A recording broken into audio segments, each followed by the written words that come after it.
Vitajte pri sledovaní relácie Náš host. Pozvanie do štúdia dnes prijal aktuálny majster sveta v skoku do výšky Jessi Williams, ktorý okrem toho bol účastníkom 2 olympijských hier, 3 majstrovstiev sveta a je zároveň i trojnásobným šampiónom Spojených štátov amerických v skoku do výšky.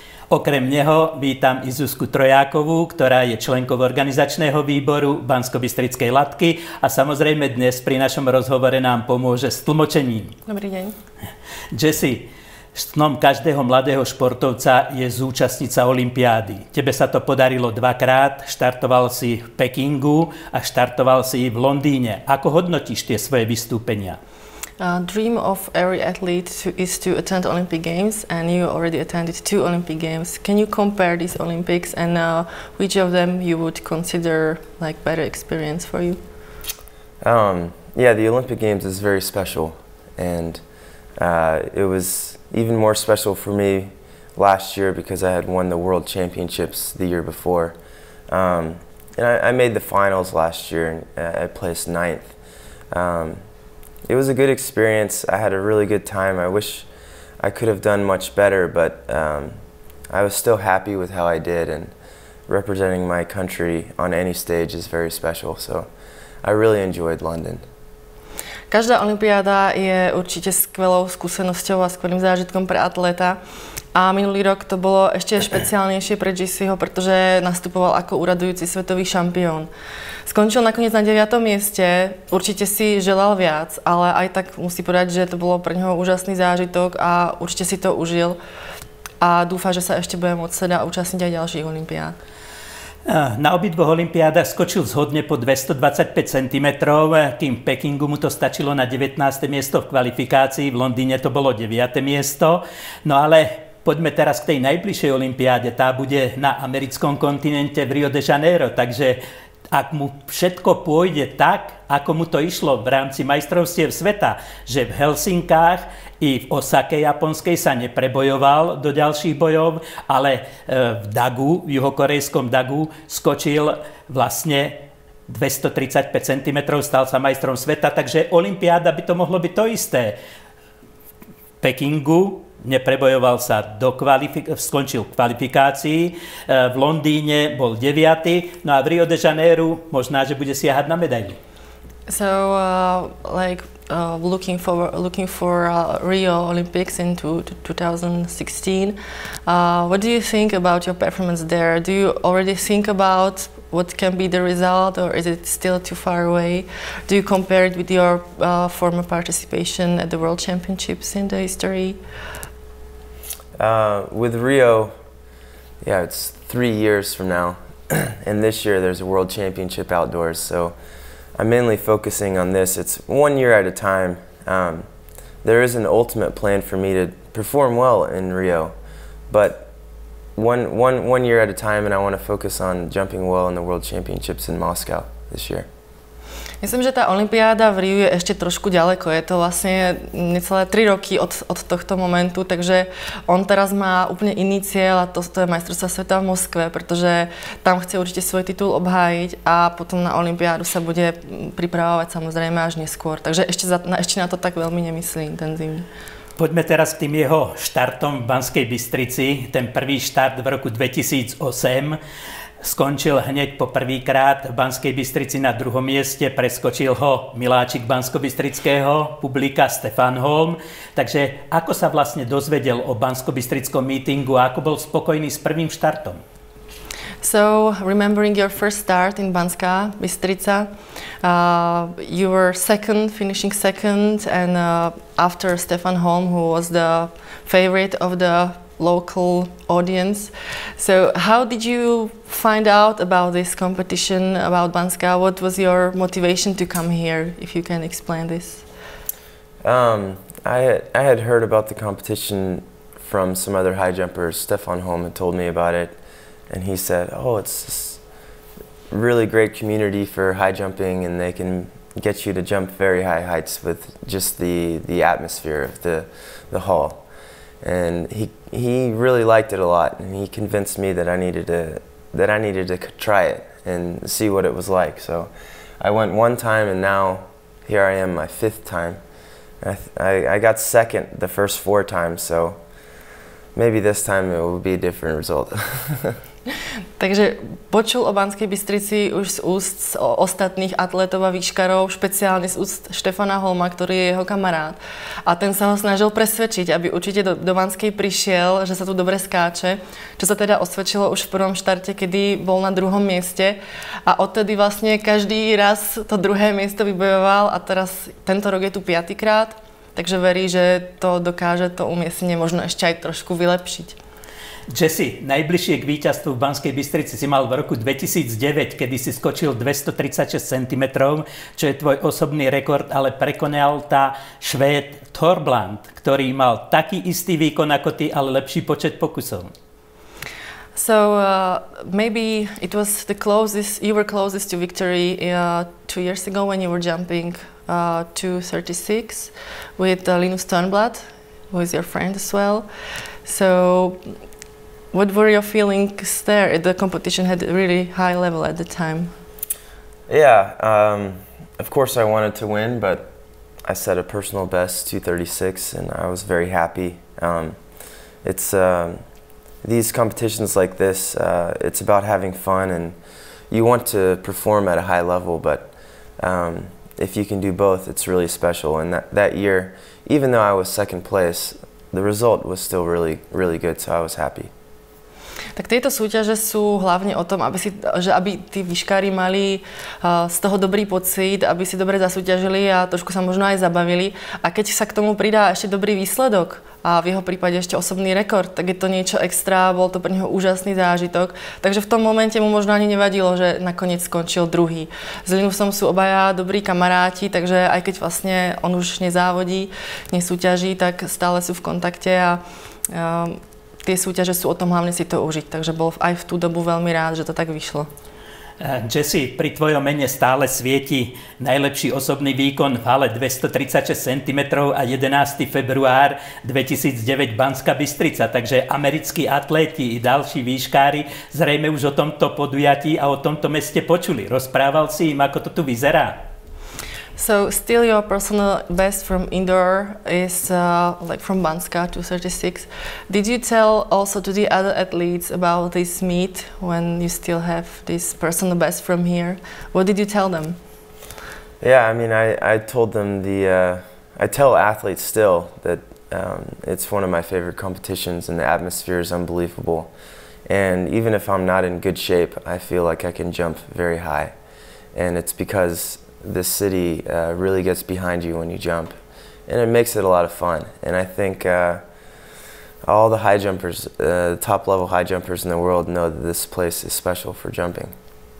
Takže stále, aj keď treba sa necíti v najlepšej forme, stále verí, že tu bude skákať vysoko, pretože momentálne viete, že tá olympijská sezóna bola veľmi dlhá, takže tá forma je určite u väčšiny atletov iba na začiatku štartuje.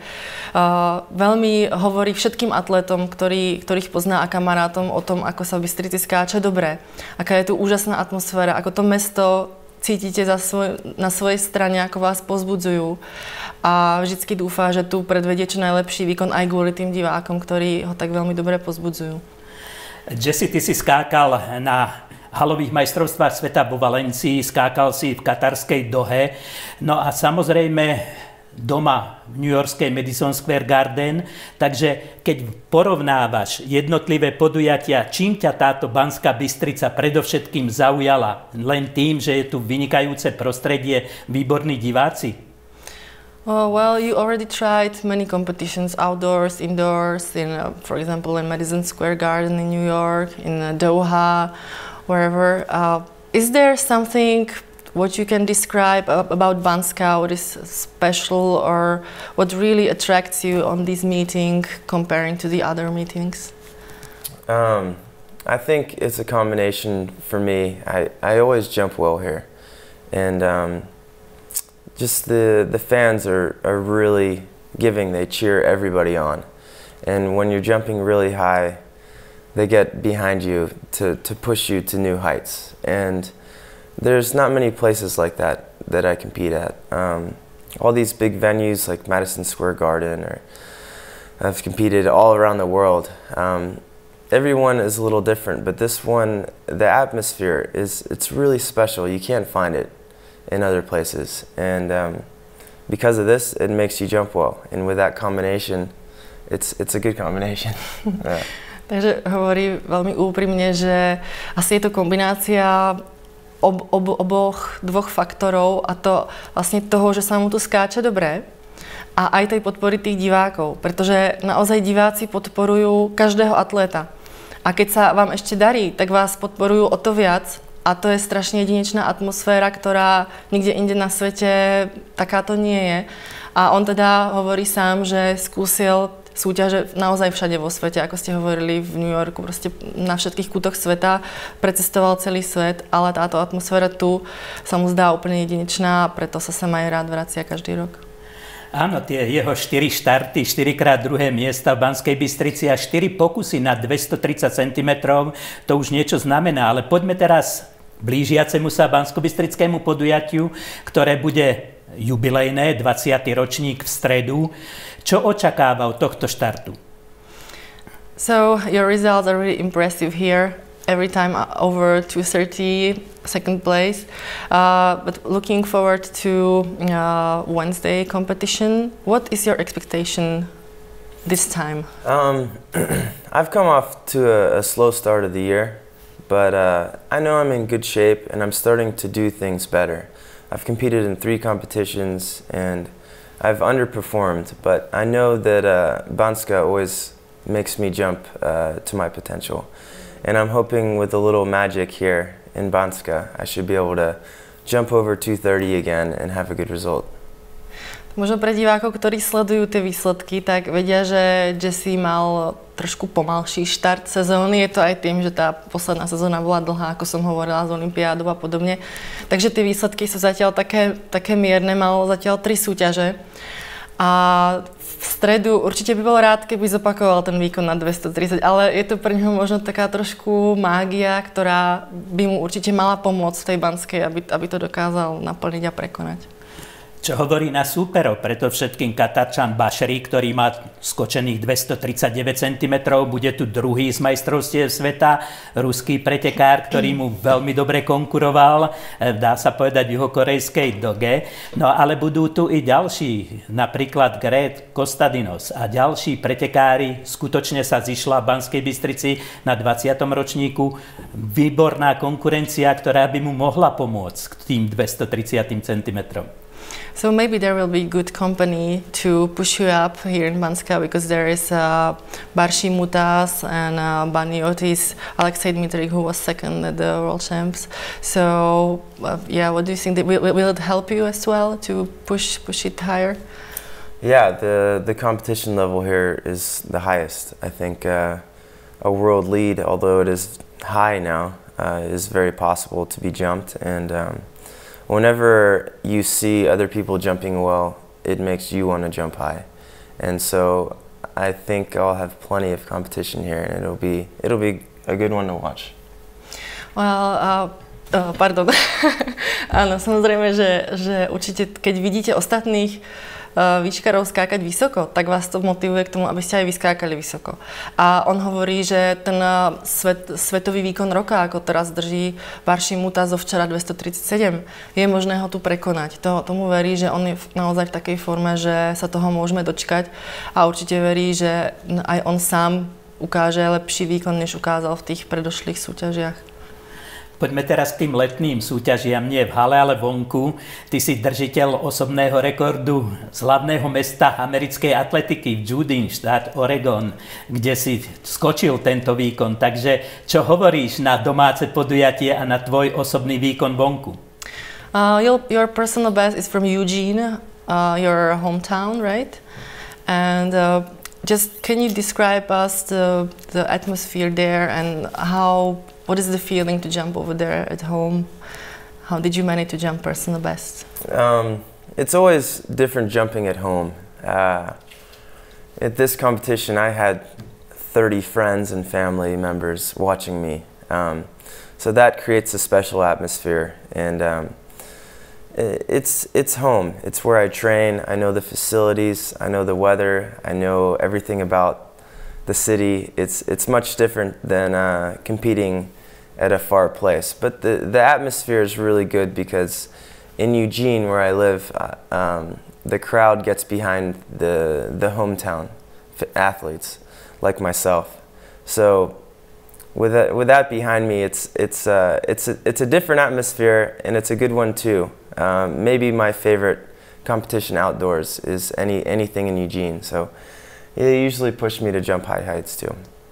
Asi každý atlet vie, že skákať alebo súťažiť doma je niečo špeciálne a tá domáca atmosféra je jedinečná v tom, že poznáte úplne všetko. Poznáte ten štadión, poznáte počasie, poznáte vybavenie, máte tam vlastne tréningové podmienky. Takže vás v podstate nemôže nič prekvapiť. Ešte k tomu sa pridáva to, že vás pozbudzuje celá vaša rodina, vaši kamaráti a je to strašne motivujúce. Pre Jessiho je to vlastne asi z vonkajších súťaží jeho najobľúbenejšia. Práve kvôli týmto faktorom. No a k majstrovstvám sveta v juhokorejskej doge, kde si vlastne získal titul majstra sveta, stal si sa druhým Američanom, ktorý získal majstrovský titul, pretože prvým bol Charles Austin, ktorý v Tokiu v 91. získal titul majstra sveta. Čo hovoríš k tomuto? A predovšetkým k súperom, ktorých si tam mal? Coming back to Daegu, the World Championships in 2011, it was a very special moment for American athletics because winning the second high jump title in the history after Austin. What are your memories and how special was this competition to you? Yeah, it was the second title for the U.S. in the high jump, and the last one was in 1991, so it was 20 years difference. We had not won any medals in this time either, so it was the first time in a long time, and I knew that going into the meet, and I knew it would be a special moment because in the U.S. we have a lot of talent, a lot of really good, talented high jumpers, and to finally be able to break through and be the one to get the gold back in the U.S. was very special, and I think some young guys coming up could have potential to get the gold back, and hopefully me this year as well. Takže nebolo to len prvé víťazstvo po 20 rokoch pre Ameriku, pretože oni vlastne nezískali od roku 1991 ani žiadnu medailu. Takže bolo to o to špeciálnejšie. A on hovorí, že v Amerike majú veľa talentovaných výškarov a verí, že v budúcnosti tento titul dokážu ešte získať späť. A konkrétne verí, že on sám dokáže tento titul získať už späť tento rok. Takže budeme mu držať palce. Jessi, ja ti veľmi pekne ďakujem, že si prijal pozvanie, prišiel k nám do televízie. Budeme ti držať palce, aby ti to v Banskej Bystrici i po 5. krát vyšlo podľa tvojich predstav. Predovšetkým, aby sa ti darilo na majstrovstvách sveta v Moskve, aby si ten majstrovský titul obhájil. A verím, že sa u nás v televízii ešte raz stretneme. Zuzka, takisto ďakujem za tlmočenie a verím, že v stredu priaznivci banskobystrickej atletiky určite do športovej haly na Štiavničkách prídu a budú vidieť skokanský výkvet pretekárov, ktorí sa 20. jubilejného ročníka banskobystrickej latky zúčastnia. Priatelia, ďakujem vám za pozornosť pri sledovaní tejto relácie. Dovidenia.